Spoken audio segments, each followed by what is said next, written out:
নমস্কার বন্ধুরা, সম্বাদ কুকিংয়ে আপনাদের স্বাগত। আজকে আমি তৈরি করব গুড় দিয়ে মালপোয়া। গুড় দিয়ে মালপোয়া করার জন্য এখানে আমি 250 গ্রাম মতো গুড় নিয়ে নিয়েছি। চলুন দেখে নেওয়া যাক আমি কিভাবে মালপোয়াটা তৈরি করি। গুড়ের মধ্যে আমি প্রথমে দিয়ে দেব পরিমাণ মতো দুধ।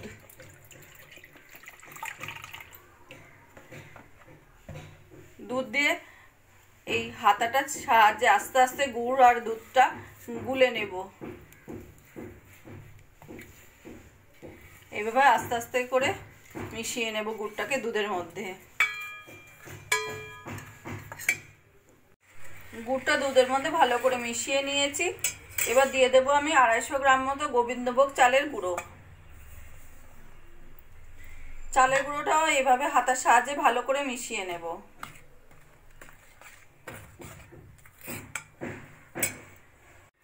চালের গুঁড়ো দিয়ে গোলা হতে হতে এর মধ্যে দিয়ে দেবো আমি 250 গ্রাম মতো ময়দা। ময়দাটাও ভালো করে এভাবে মিশিয়ে নেব।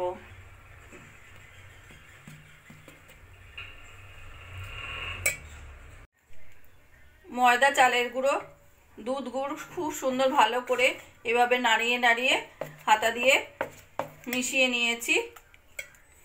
এবার দিয়ে দেবো আমি একটা নারকেল কোড়া। নারকেলটাকে আমি কুড়িয়ে নিয়েছি আগেই, সেই নারকেল কোড়াটা দিয়ে দেব। নারকেল কোড়া দিয়েও ভালো করে ব্যাটারের সঙ্গে মিশিয়ে নেব।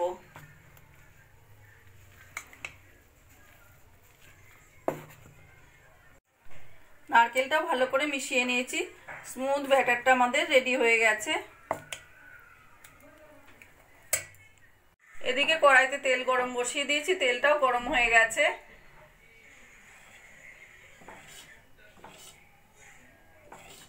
এবার একে একে আমি মালপোয়াগুলো ভেজে নেব।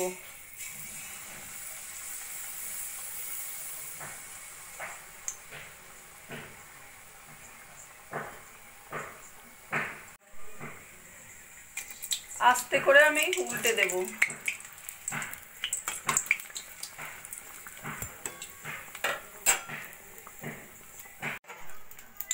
এইভাবে একটা একটা করে লো ফ্লেমে একদম সোনালি করে মালপোয়াগুলো আমি ভেজে নেব।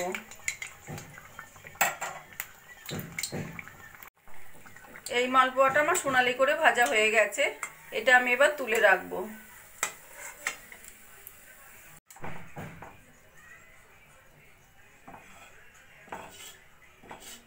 একইভাবে আর একটা মালপোয়া আমি ভেজে নেব।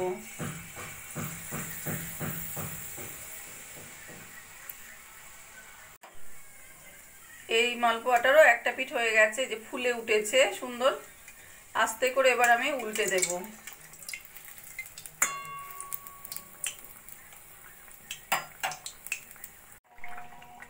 এই মালপোয়াটাও আমার সোনালি করে ভাজা হয়ে গেছে, এটাও আমি তুলে রাখবো। খেজুরের গুড় দিয়ে মালপোয়াগুলো আমার তৈরি হয়ে গেছে। আমার এই রেসিপিটা যদি ভালো লাগে আপনারাও বাড়িতে বানিয়ে দেখতে পারেন, আর কমেন্ট করে জানাবেন কেমন লাগলো। প্লিজ লাইক, শেয়ার ও সাবস্ক্রাইব করবেন।